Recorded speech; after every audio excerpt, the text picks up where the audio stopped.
What's up, everybody? Welcome to the geariest, most gear-focused episode we have ever done in the history of this show or the audio show. Gear. That is what we are talking about today. Oh, that's too funny. How's that for an intro, huh? Oh, that's really good. Yeah. Yeah. Can we get like Anti-gear show has now become the gear show. Yeah. Gear focused only. We had this concept though, and so this is our spin on this. It's not just randomly talking about gear. If Brad and I were just starting out with wildlife photography right now, what would we get?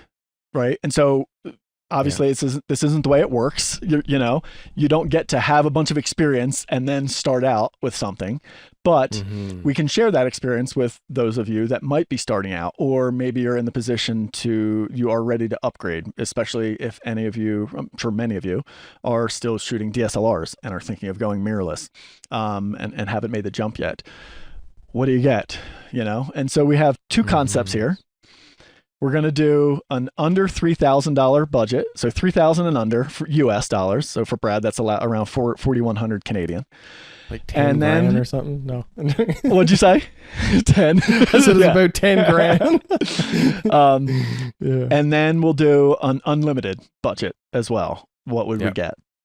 And we're going to hit all the three major brands. So I know there's more brands than the Sony, Canon, and Nikon, but seriously, the show would be forever. And we barely know enough about these, let alone, Fuji and Olympus and all that stuff. So we're going to stick with the three majors here and give you our thoughts. So I think let's start out with just talking about what are some things that you think, Brad, are like a must-have if you were just starting out, and this is no matter the price range, budget, unlimited. What are some things on, let's just go camera now, that you think are like a must for you if you were going to be getting into it right now and purchasing something?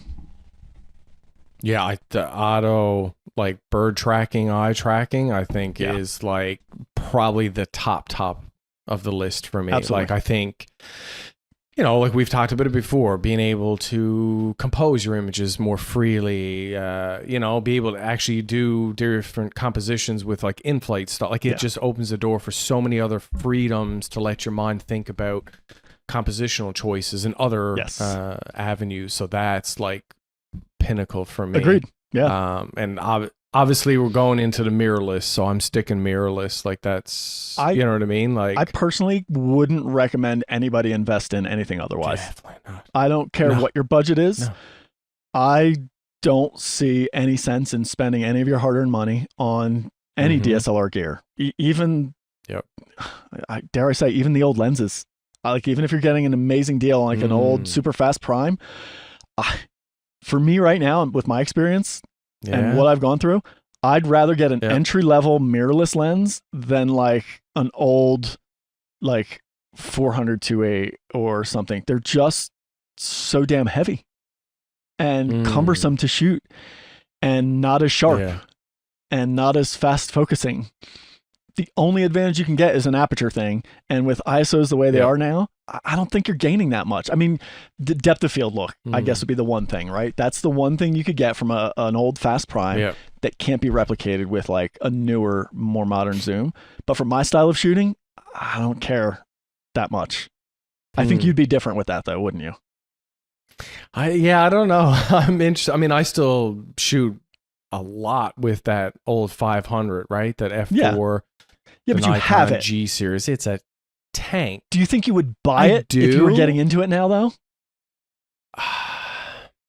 That's the question. I guess if we're talking new, buy it. Like, would I go get a used version of it or something? That's what I'm saying. I mean, because even to me, like, because I had been thinking about different lenses there just before I purchased the 100, 400, and there was part of me that like was like, well, the nano coating on the other ones, the FL, I think it is. Anyways, the much more lighter ones, I'm like, because you've even let me hold some of your stuff, like, or Emily's when she had the lens, and I'm like, okay, this is way lighter. I'm like, maybe I would still invest. I don't know, because their lens is gonna, I mean, if you take care of it and stuff, should last you forever. Like they're built very, very well. So I don't know. Like, I think I could be persuaded, I think. Yeah. If I didn't have a big prime lens. I think it's a tough choice, you know? I think it's a tough choice. It is a tough choice.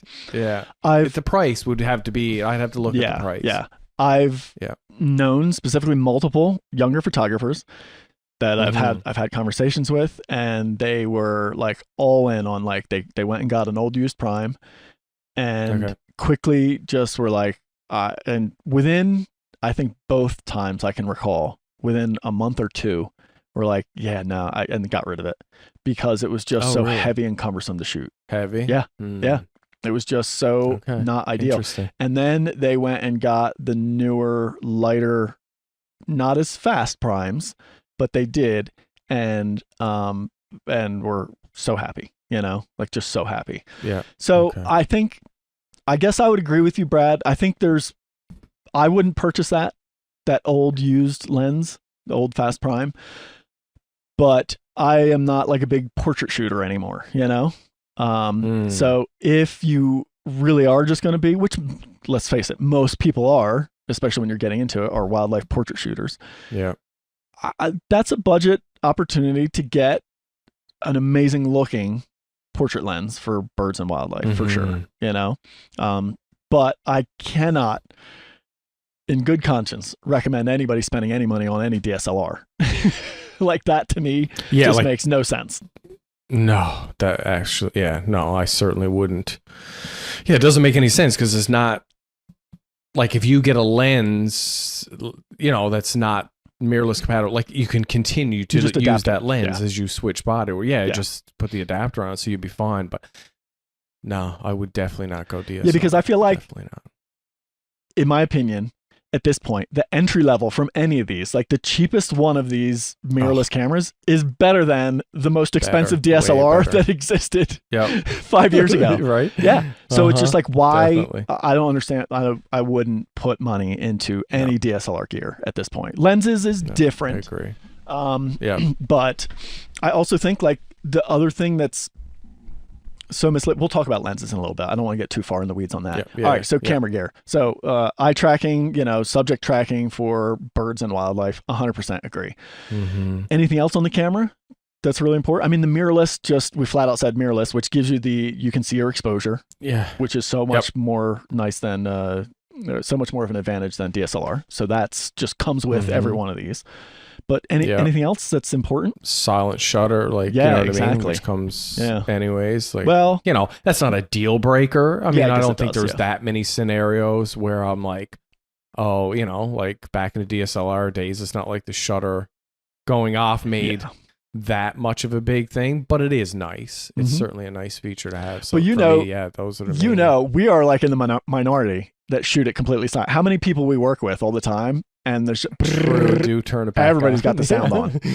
I mean, I feel like 80%, maybe even pushing 90% of the people I shoot with have the shutter sound on. Let us know in the comments if you have mirrorless. Do you have your shutter sound on, or do you shoot silent? Because Brad and I shoot entirely silent. We never put a shutter sound on, ever.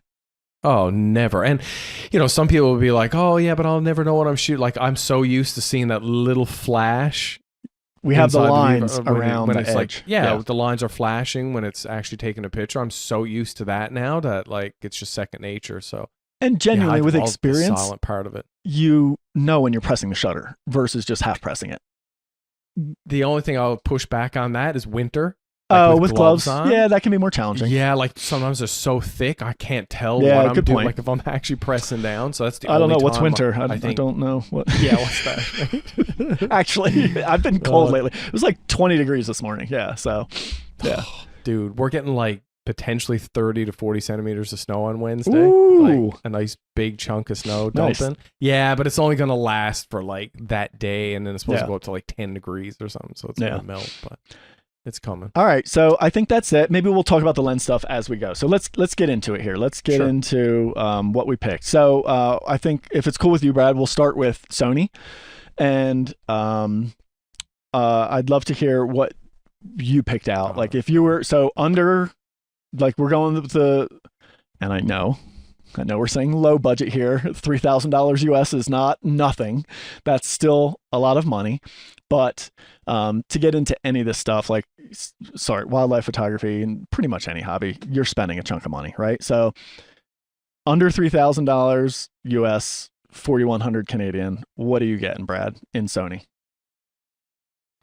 It's a good question, Ray, because I don't know a ton about Sony. I'm not like up on the Sony cameras like at all. Like, yeah, I'm gonna have to get you to go first. Okay, here we go. So, but I guess for me, even before you go, I guess even looking at any of these brands, like when I'm thinking about getting into any kind of wildlife, like I want a lens that's at least going to give me, and I'm talking about lenses here, at least a reach anywhere into like the 300, 400 range. I think anything less than that starting off, I agree.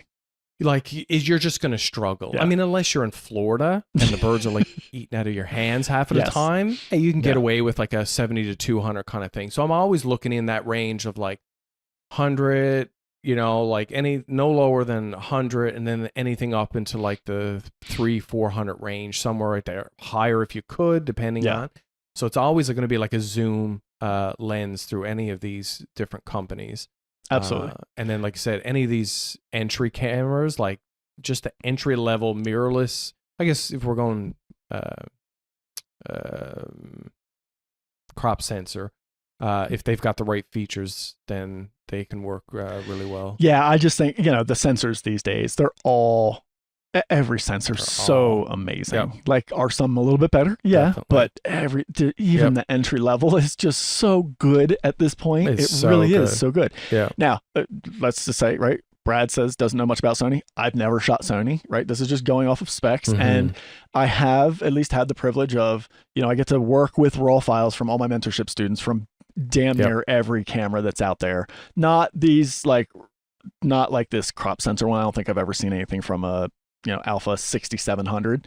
But it's a Sony sensor. It can't be that bad. It's a modern camera. Every one of these cameras that I've chosen, and I think that you've chosen, all has bird and animal subject tracking in it. So that's just across the board, right? And for me, and I know you, Brad, we don't care about resolution. Like, these are all great, right? This one I think falls in at, does this one say what the resolution was? I'm pretty sure it was a 24 megapixel. I don't see it here, but I remember it being like around the 24. This one, 33.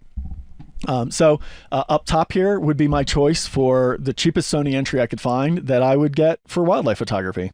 And that was a crop sensor camera, the 6700. It's got bird and eye tracking in it, and this 70 to 350, which again, on a crop sensor, we're looking at an equivalent of 350, what is it, times 1.5.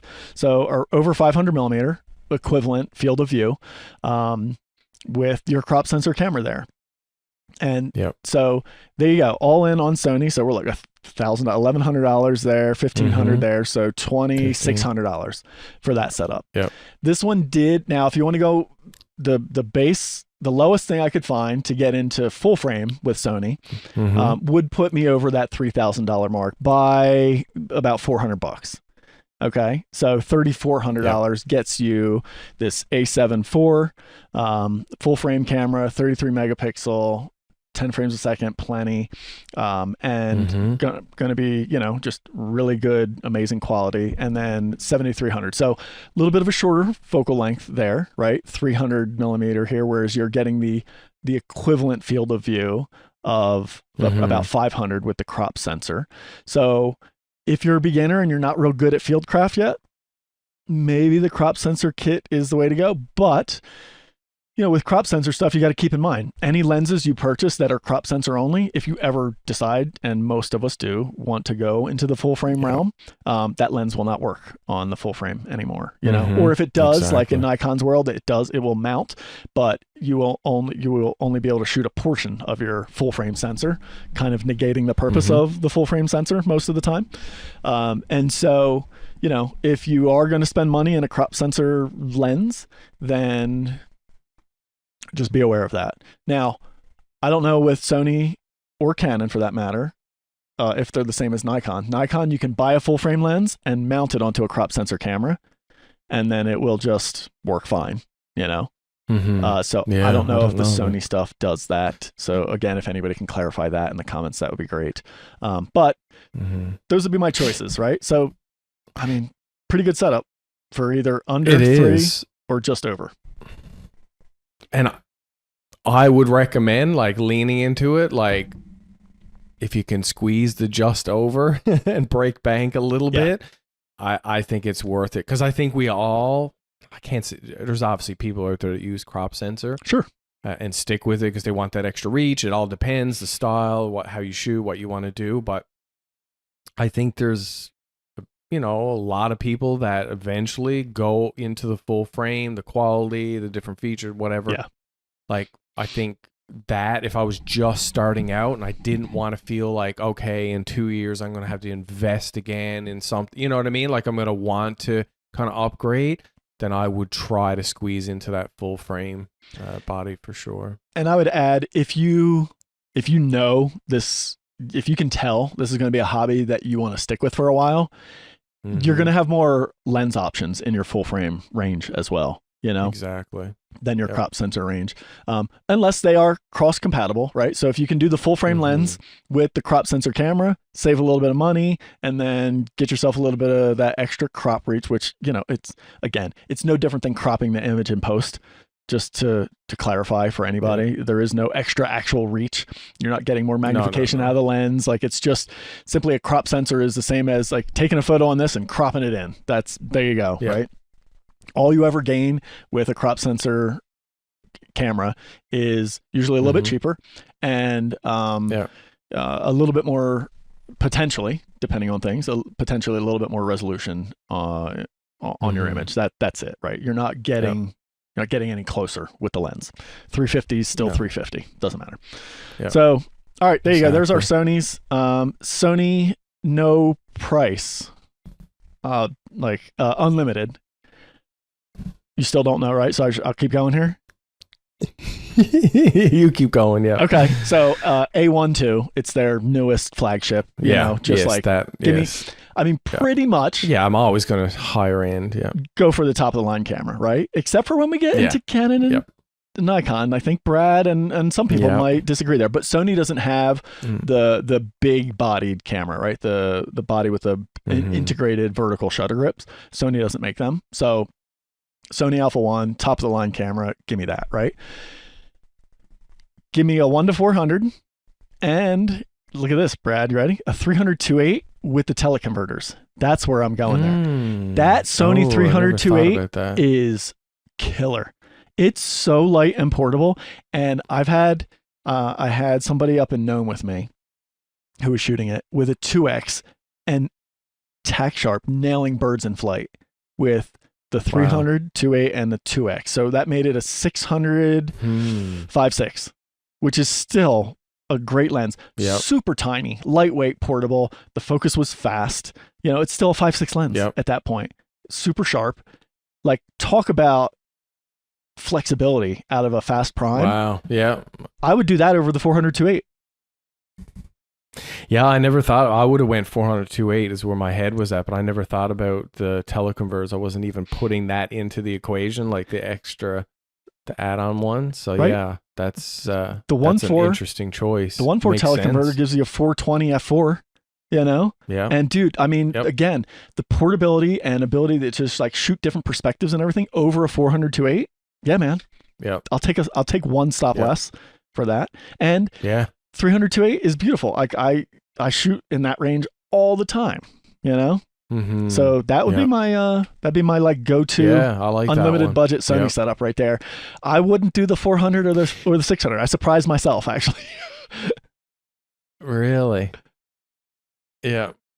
So I'm just curious. So in your I'm surprised you didn't think of this because I kind of went that route a little bit when I was looking at Canon and thinking about Nikon and stuff. So when we're talking about unlimited budget, you wouldn't have like a wider lens in here as well. I'm assuming you did. You were thinking telephoto. I'm not that good enough at fieldcraft and understanding to be able to start shooting wide angle stuff. I'm still figuring like if if I'm just getting into wildlife photography and bird photography, I'm still going to be shooting long. And the 100-400 gives me a ton of that flexibility. It's still my most shot lens. It does. You know what I mean? It lets me really incorporate habitat and get small in frame if I want to without getting into the whole wide angle realm. So I think as somebody getting into it, that's just like got the cash, like this is probably still where I'd go, right? Yeah. Yes. I don't think I wouldn't add wide angle right away. It'd probably be something that might happen down the road. Yeah. Yeah. True. Yeah. So that was my thinking. Yeah. All right, on to Canon. What you got? What's your under budget? So your cheapo. Under budget, I think I'm like just scraping on the edge because I was doing the R6 Mark II. Yep, we got it right here. Camera body. Okay. Yep. And what lens? And then the 100, I think it was the 100-400. Yep, right here. You've got it there. Yep. Okay. So that was this right setup here. Setup. Yep. Yeah. Yeah, that does it, right? 2800. I think so. That's under there. Yep. I agree. That was. See, this is where I was like, and then I was squeezing in the 24, the 105 because it was $500. So I'm like, now I got like everything. I'm like, I'm really. I mean, there you go. Yeah. Right. Yeah. But you know what I'm saying, right? F471. So if you're a beginner, you're probably not thinking of getting a wide for. Yeah. You're right. Wildlife yet, you know. Although, if you're getting a nice camera and you're going to shoot like, you know, family and just, you know, travel and whatever like that, you're probably going to want some kind of wide kit like that. So yeah, 24 to 105 is really, really nice. I do like those focal lengths as well. Yeah. Yeah. Definitely. Yep. I pretty much did the same thing. That was the only budget combo that worked for full frame. And then on the left here, I did same thing, crop sensor on Canon, got you really cheap. Or if you did either one of these, right? So this R50 crop sensor body, $700. Subject tracking, eye tracking for your birds and wildlife for $700. So Canon does come in with the lowest priced entry level camera that still does have subject tracking that I'm aware of. Like, listen, we did not check. This is not an exhaustive check of every spec, but in our quick research, that's I think that's who wins there as far as budget. Yeah. And then if you pair that with this lens, the 100-400, I mean, what are you looking at there? What, 700, like $1,500 less than $2 US? Yeah, that's cheap. But if we're staying under the 3K and you want to get a little more reach, you could do the 2 to 800 for $2,000 paired with the R50 body and have a ton of reach and still be under that $3,000 mark, you know? So yeah, that's an option there. You couldn't pair it with the R6 though, because that puts you up at like 4,000 US, which is a little high over our budget. Yeah. And one thing I was going to like, you know, so say we're sitting in around that 4,000 budget range, you know, like there's always different lens options that, you know, could keep you in that range. Like in this case, we got the 100-400, we got the 200 to 800. There's things to think about those lenses because at 800, yes, you got more reach, but now you're at f9. So if you're someone who's thinking about shooting in certain like better lighting conditions, I'll call it, you know, you're going to push your settings. You're going to feel like the quality of your images may not be overly that great. It's a third of a stop off of the 1-4, dude. That's F8. I know, but that's nothing. A third of a stop. I know. That's like nothing in ISO. I know. Yeah. But every little bit counts. I guess what I'm saying is like if you're just, you know, if you're wanting to start off and get the best bang for your kind of like buck or whatever, or start off in a, you know, the best foot possible, I guess for me, I'd be like, okay, do I really need all 800 mil range? Like it depends again, like where you live, like how do you find your subjects are? Like, are you super cooperative? Are you going to like seabird colonies all the time where like, do you really need 800 range? Like, could you go to the 1-400 and, you know, maybe have a little bit better of a lens? Who knows? Well, and you have to remember too, Brad, as a beginner, which is what we're talking about. In theory, we're talking two beginners here and trying to plan ourselves being back in a beginner. We all sucked at getting close to wildlife, and we didn't know how to really take advantage of great light yet, you know? So this is part of the conversation here, I think, is we're trying to share with beginners based on our experience, like what is the best gear to go with to get the best photos? It doesn't mean you're going to do the best with it initially, but as you learn and grow and gain skills and get better at getting closer to your subjects and get better at understanding light and knowing when to shoot and just not going out like it is right now in the middle of the day and shooting in the sun, where that f9 lens does fine, but guess what? The photos don't look great, you know? Like, so that's part of this conversation is like, what do we choose? Knowing what we know now, but understanding that you're a beginner photographer, you know? And you're right. That is still something to think about, you know, is because I think most beginners are just like, oh, well, more reach every time. Give me that, you know? But if you're shooting in those low light scenarios, like if you're shooting in the 15 minutes of good light window that Brad shoots in every day, F9 doesn't cut it a lot of the times. You know what I mean? It's not going to cut it. That's more challenging. Panning blurs or something like that. You know, you can't even attempt to shoot in the window of light that Brad does with a lens like that. Definitely not. No, or I should say, without your ISO skyrocketing or your shutter speed tanking, which again, as a beginner, you're not really going to be great at shooting at these really slow shutter speeds and everything like that. Like it is an interesting thing, but I think, and correct me if I'm wrong, Brad, but like my thinking was sort of with my skills now, what would the best entry level stuff be that I could still do what I do now and get top quality, as close to the level of photos that I'm shooting now with all the gear I have, but being on a budget and just starting out, you know? And so I think what that translates into, this gear makes it possible. Like it's possible to do that. Exactly. But you do need a lot of experience and skill to make it happen. Like just definitely just getting this stuff isn't but I think too magic. Like it isn't, and knowing like all the different tools that are out there and so many things, like I think the learning curve for not everybody, but for a lot of people it happens a lot faster. Like for us, like I found like starting off, like the entry level gear that I had, I used it for years because like it took me longer to build up this skill, to understand certain aspect, to know what's working and not working with the gear that I currently have. Like I don't know that I knew it was a gear problem over a me problem. You know what I mean? I wasn't reaching, because a lot of times I'll have gear now. Like, you know, that's why I bought the 1-400, because I was like, hey, I'm always stuck at 500 and, you know, or whatever. I want a different range because now I'm trying a different style, or I want to be able to include, or, you know, there's different choices you're making, and you can realize once you've got experience that, oh, this is a gear problem, or can be solved by changing some gear or adding gear. So, But I do think, I legitimately think, if you put any of these setups we're talking about, especially the budget setups, in my hands now, I can make great images with it, you know, because I do have the experience, right? But the gear is there. Like, and that's the thing, you know, especially for anybody watching this, if you are a beginner, if you're just getting into this, or you're thinking about making that move from DSLR to this, and or just, you know, making a small upgrade, incremental upgrade. It is not the gear, like this gear can do it all, you know, most of it. I shouldn't say it all, right?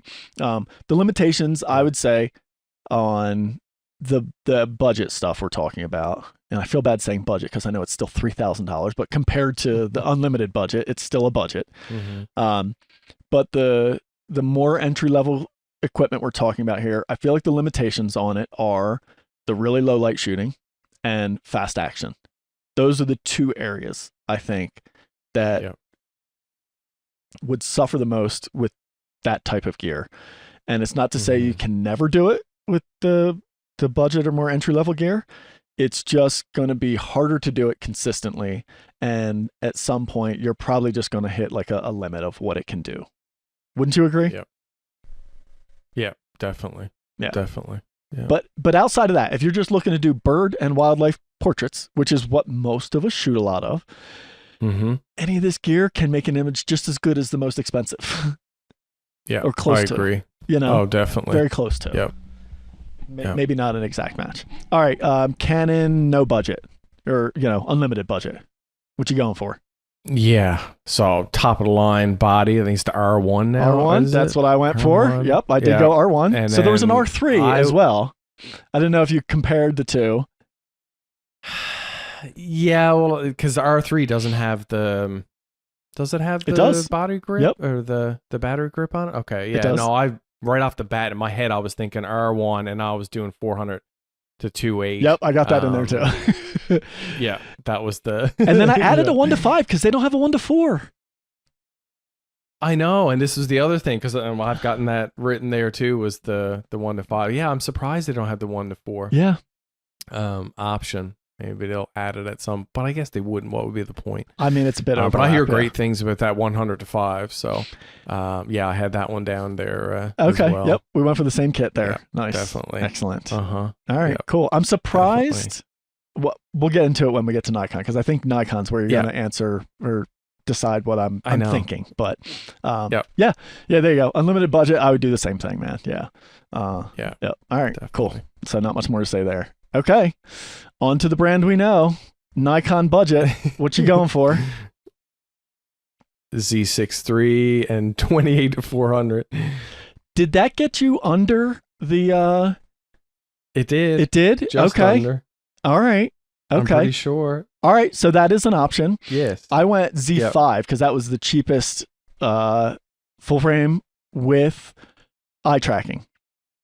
So I didn't think it had eye tracking. It does. Maybe I looked it up.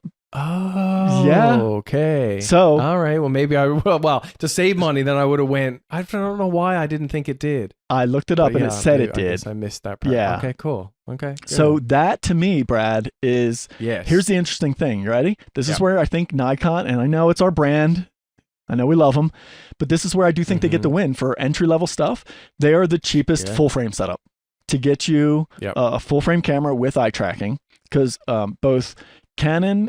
Well, Sony doesn't have anything cheaper anyway. Sony, even on the crop sensor, was more expensive. Canon had the really cheap one. Remember, like the $700 body, but it's a crop sensor. To get full frame on Canon, you're ended up over $1,000 US. And so Nikon has the cheapest entry level full frame body with subject tracking in it, which is pretty cool. And getting you to 400 millimeter, you know? So for all in here, we're looking at $2,200 US. Yep. You have a kit that can get you up to 400 millimeter full frame bird and wildlife subject tracking. Like that's pretty damn good. Well, and the thing is, like that 28-400. I mean, I know, like you said, we would, most people aren't doing wider stuff, but as you progress and like things change, your shooting styles or your opportunities, you're covered. Like you can go right down to like a wider shot. So, and I did this just for fun, Brad. Every one of these photos right here shot on the Z6 III and the 28-400. So listen, swap the Z50 in. You're not telling much of a difference, right? I think the Z6 III maybe gives you, I don't know what, I don't know if there's a resolution difference on the sensor. I think the Z6 III is the partially stacked, which means it's a faster readout. So less potential motion blur or rolling shutter on electronic shutter than the Z50 would be.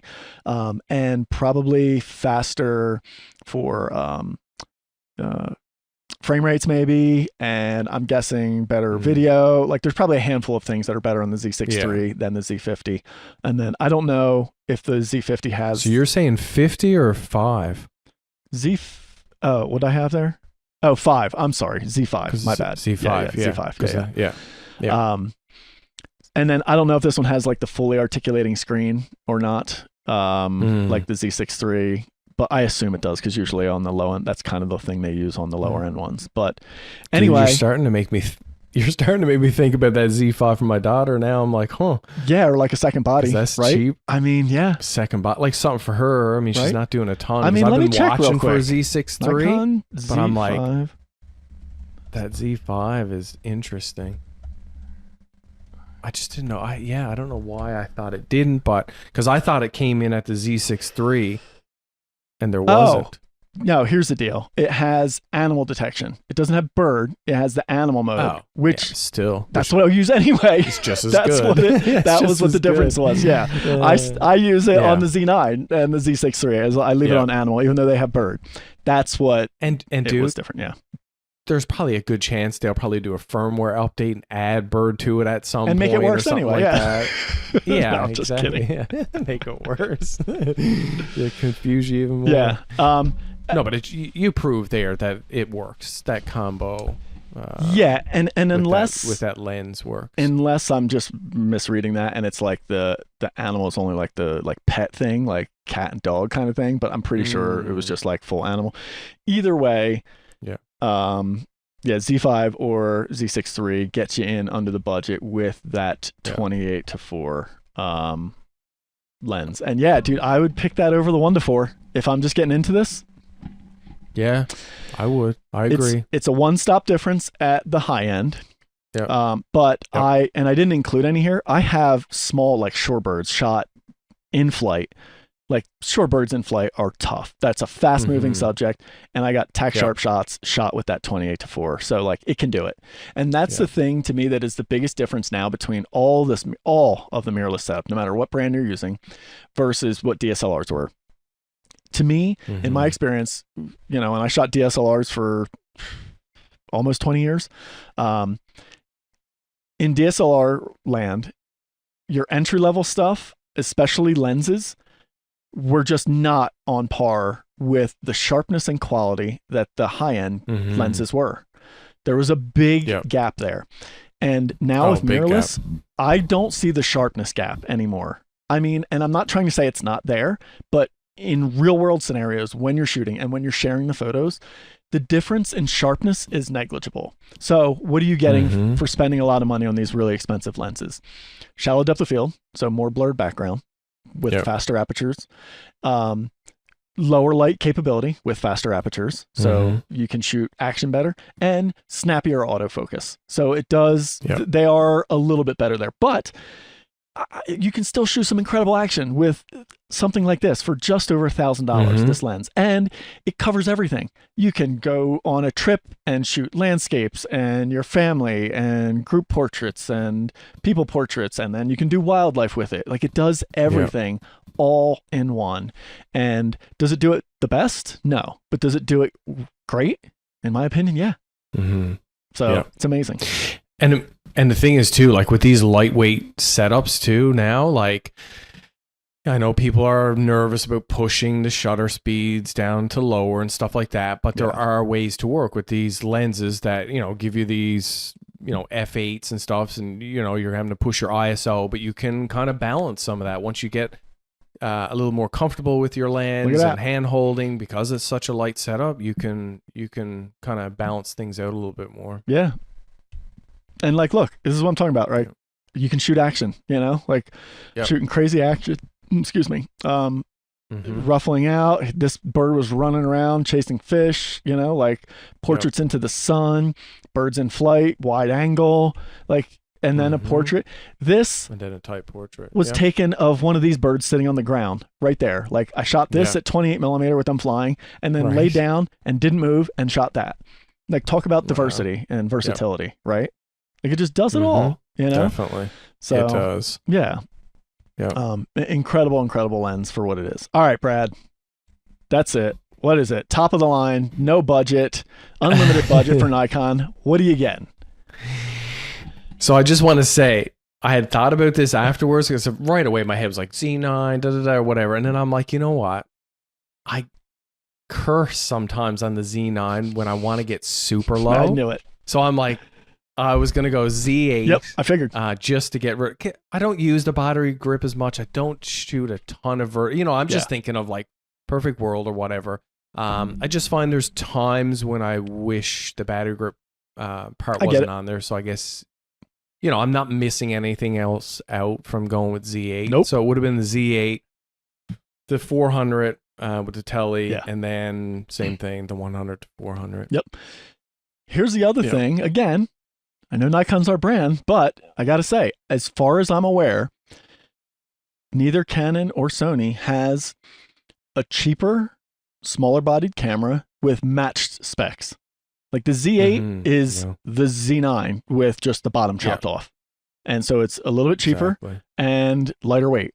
And as far as I know, I don't think there's any spec difference, like Not that I'm aware of, no. If there is, it's not anything that I've ever come up on and had to worry about or use with wildlife. So exactly, that's pretty freaking cool that you just basically get to decide, I want the smaller, lighter version without the battery grip, or I want the battery grip version for just a little bit more money, you know? And then if we again go flagship, you know, top of the line, Nikon, where's Canon's, and then Sony's. Look at the prices, right? I mean, it's it's like interesting, almost $2,000 less. I mean, about $1,500 less than the Canon, and just about you know, almost $2,000 less than the Sony. So, you know, now you're gonna have people that are saying like the Sony focus is better, the Canon focus is better, blah blah blah. And listen, you may be right. You know, they're all like bouncing up and forth and leapfrogging each other. They do, yeah. Brad, when's the last time you felt like you missed a shot because the Z9's autofocus didn't keep up with you? Yeah, right? Yeah, yeah. Now, granted, we don't shoot a ton of action. It's not to say we never do. We do shoot birds in flight. Action is not our go-to. Yeah, when the opportunities are there. You know? But yeah, I can't ever remember cursing the Z9 for not keeping up with whatever I wanted to shoot, or I got back and it's just like, oh, they're all out of focus and blah, blah, like, it doesn't happen. No. And so while Sony or Canon or Fuji or Olympus or blah, blah, blah, who doesn't matter, pick a company, while they may technically be better in autofocus, which is a good thing. I'm not saying it's not nothing. Like, yeah, better autofocus is good. The Z9 is so capable, you know, like if you're not getting the shots with the Z9, it's not the camera. Sorry. No. You know? Definitely. Yep. Like I can't imagine anybody that was a great shooter and killing it with the A1 II and they're a Sony shooter. If you put a Z9 in their hands with an equivalent lens and had them shoot the same stuff they were shooting with a Sony, is going to be like missing stuff left and right. I just don't see that happening. No. Maybe you miss a few with shots. Any of them. I mean, but I doubt it. I doubt it. I think you're getting very nitpicky at that point too. Like the technology and where everything has come now, it's just brought everyone to a certain level. I think that's, you know, I think they're all fantastic. You know, I've never been, and I'm sure you haven't either. You've never been the type that's been like, oh, well, Canon has this or Sony has that. I think I'm going to change all my setup now and like bounce back and forth. Like I think, you know, like you said, they're piggyback. They're constantly jumping over each other. One's going to be a little bit better for 1 or 2 years or whatever, and then the next one they come out with something. Like they're all in around the same. So I think, you know, depends where you start off. Some people want to stick with that one company, but I mean, like when I look at this, if I was just starting off, I'm like Z9 all day. Like give me that extra almost $2,000 or $1,500 in my pocket to put towards a lens or put towards whatever other accessories or same thing on the entry level or something. Like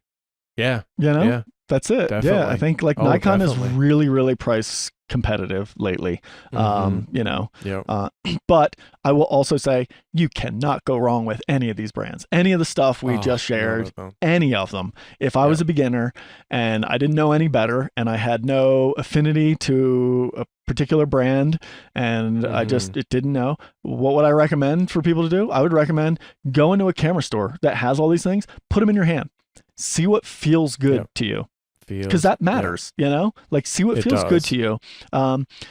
As a beginner, you don't know where you're going to go with wildlife photography. You don't know if you're going to become specifically an action shooter or a portrait shooter. You get into owls and you're shooting low light all the time, or you know, you're getting into small in frame and the telephoto lenses don't matter. You don't know that in the beginning usually. No. So none of like where the brand can really take you matters. And again, they all have something that can get it done there. You know, some of them do have slightly better versions. You know, everybody is always raving about the Nikons with their built-in teleconverters on their super telephotos, the 400 and 600. And yeah, it's a great thing. I love it. I'm so happy I have one. But if I was stuck with one of the brands that didn't have one, I would not care in the least. I really wouldn't care, because all it does is give you some more resolution. And at this level, other than the Canon, they're all ridiculously high resolution, you know? And so you can crop these things to death and still have a ton of resolution to make a print. And I know that's a big ding on the 24 megapixel R1, right? But it's, again, plenty. I shot 12 megapixels for years and made a living at it. Dude, I laughed like when they first were announcing the specs for that R1, and I saw so many people be like, "Oh my god, it's only 24." I'm like, "What are you talking about?" I'm like, "Give me that all day long." I would take it in the Z9. Like, absolutely. Oh, well, yeah, 100% I would. Yeah. That doesn't even never crosses my mind. I don't think even from the first day that I bought my first ever camera, like megapixel thing was never something that I worried about or concerned. I've done massive prints. Like I've never had an issue. Yeah, it's such a non-factor for me anyway. I remember caring about it back when I started, when it was like, oh, they're going from 2 megapixel up to 3 and then 6 megapixel. Oh my God. And then 12 hit, and it was just like mind blowing. People were like, oh my God, 12 megapixels, right? And again, I shot a D3S, which was a 12 megapixel Nikon full frame camera. I shot that up until I got the D4S, which was 16 megapixels, whopping 16. And I shot that until I got the Z9, you know, and I made a living as a wedding photographer, printing wall size prints, printing albums, like, you know, 10 by 10, 12 by 12 albums with full spread photos. So 24-inch wide prints that you hold a foot away from your face, and they have to look good. From cropped, slightly cropped often, 12 megapixel photos, and they looked fine. Right. What do we need with 60 megapixels? What do we need with 40? What do we need with 30? I just don't understand. But whatever. It also doesn't hurt anything. I love the files out of the Z9. I'm not complaining that the extra resolution is there. It doesn't really matter with my storage because I don't shoot that much. You and I both shoot a slower frame rate. We shoot the compressed RAW file. They're smaller on the disc. So like we get away with it. I'm not complaining that the resolution's there. I just don't think it's necessary for me, you know? No. I agree. Yeah. Anyway, there we go. That's our interesting. Oh, you know what? I did want to see this really quick. Like, what's the? Oh, I guess we don't have the 400-2.8 price on the. I didn't get the 400-2.8 price on the Sony, but yeah, I feel like these are all like pretty comparable. It's probably going to be just a little bit more expensive. Sony's pricey for sure. I think you know it is. Yeah. They're not the cheapest, right? But again, you know, Nikon's definitely pricing their stuff right. Yeah, they really are. For sure. You know, but yeah, like let's go here. Entry level, full frame cameras across the board right there. Any one of these going to do it. Add the Z6 III in there for the Nikon to put it on par with probably like some of the features of these other ones. And yeah, you know, amazing stuff there. And they're all going to be right around that ballpark, right? So 24 from Canon, 24 from Canon megapixel, 24 from Nikon on the Z6 III, and I think the Z5, and then 33 on the Sony. So Sony always got to be just a little bit higher. A little bit more, right? Yeah.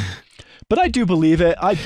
I do believe when I've seen and talked to a lot of people that like I do think Sony's autofocus is probably just a little bit ahead of everybody else's, you know, which again appears to be. Like if Nikon, you know, would add some stuff to make their autofocus even better, even more sticky, and just more accurate in flight and busy scenarios, I wouldn't say no. I'd take it, but I don't think it's definitely. I don't think it's a deal breaker for anybody. Like, you know, so. No. Yeah. Definitely not. And like I'll encourage people too, like, you know, because we're hauling up, you know, like right from your the actual company's websites and stuff. Like definitely like don't be afraid to go get like used gear. Absolutely. Obviously watch where you're getting it from, blah blah blah. But if you can get into used gear and stuff, definitely when you're first starting off, I wouldn't hesitate to do that. Yeah. That's a great point. You know, yeah, you can either save money on the low end in the end, or get something nicer for about the same budget that you were going to spend anyway. Exactly. So absolutely, 100% recommend going for the used gear for sure. Yeah. Especially with lenses. Definitely. Yeah, because I mean, most people, I think a lot of people that, you know, maybe except for Ray, those people that aren't me, we baby our gear a little bit. But yeah, don't buy used from me. It's true though. yeah, when you do see, most gear, it's usually well taken care of. Photographers Absolutely. are usually pretty good with their stuff. Absolutely. They're investing big money into this. Yeah. So, I think it's a good option for sure. Yeah. This was fun, man. I had fun with this. Yeah, it was good to look at that. Yeah. I need to get up on my gear a little bit more. Apologize, everyone. For what? This was like You're not gonna buy any of that other night. stuff. Yeah, no, I know, but it's just good to know kind of what's out there Yeah. and just see where all the competitors are at and stuff. So yeah, but yeah, it was good. It was good to think through, what lenses and stuff. So that's cool. it was. Yeah, and I hope for anybody watching, hopefully, I put a good title on this so you're able to find it and get some help right. out of this. Yeah. Definitely. Because I think, do you still get a lot of questions like that? I do. I do. Get questions often, through social media. I'm like, well, I'm going to get into this. What gear should you get? And right. So it's nice to display it in this way. I always have to put the caveat, you do not want my opinion because my opinion is not what most people are doing with wildlife and bird photography. Yeah. I just am in a very different place than what most people are going to try and do. So I did try to, as you can see by my choices, I tried to put myself in the mindset of a beginner and what I'd be doing and all that stuff. So yeah, cool. That's it. All right. I think that's a wrap for this show. We are going to do our absolute best to get one more show, at least one more, if not two, out before the end of the year. We do have a concept coming up for some fun end of the year kind of revisiting. Not your standard, recap, but yeah. Here's my 10 favorite. Yeah, no, we're not going to do that, but we are going to put a spin on it, our spin on it, I should say. And we'll look forward to seeing that. So thanks so much. I hope you guys all enjoyed this gear focused episode. Because it's going to be a while before we get back to that. No, I'm kidding. It was fun. Yeah, it was. It was good. All right, Brad. Catch you later. Bye, everybody. All right. Take care, man. Take care, everyone.